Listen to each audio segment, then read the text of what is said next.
সর্বসাধারণের পাশাপাশি March for গাজায় অংশ নিয়েছেন বিনোদন তারকারাও।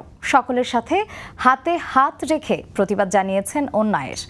প্রত্যাশা, বন্ধ হবে ইসরায়েলি গণহত্যা, স্বাধীন হবে ফিলিস্তিন। মহিব আল হাসান জানাচ্ছেন বিস্তারিত।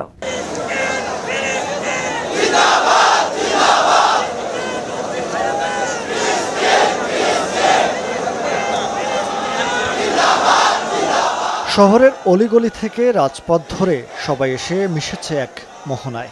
বুকে প্রত্যয়, কণ্ঠে উচ্চারণ, অন্যায়ের বিরুদ্ধে সম্মিলিত মানুষের এই ঐক্যের সম্মেলন।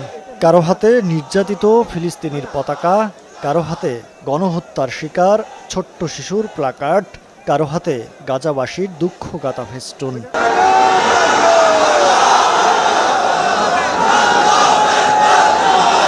ছিল না কোনো ভেদ, রাজনীতির কিংবা কোনো স্বার্থ। মার্চ ফর গাজার এই অভূতপূর্ব গণজামায়াতে অন্য সবার মতো ছিলেন গুণী অভিনেতা, চিত্রনায়ক ইলিয়াস কাঞ্চন।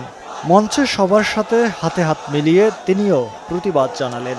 এই যে গাজাবাসী এবং ফিলিস্তিনবাসীদের এই দুর্ভোগ নিরসনের জন্য রাস্তায় নেমে আসছি।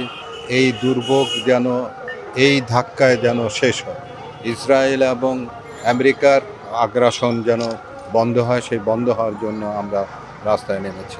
নির্মম হত্যা বন্ধে বিশ্ব জনমত গঠন ও মানবিক মূল্যবোধের পক্ষে সোচ্চার হওয়ার আহ্বান জানালেন জনপ্রিয় এই অভিনেতা। সারা দেশের মানুষকে আমি বলবো যে মার্চ ফর গাজার সংহতি জানানোর জন্য তারা যেন এই গাজার মানুষের দুঃখ কষ্ট যেন ফিল করে যেন তাদের মানে এই দুঃসাহন বন্ধ করার জন্য যেন আমাদের এই অব্যাহত সংগ্রাম যেন অব্যাহত থাকে।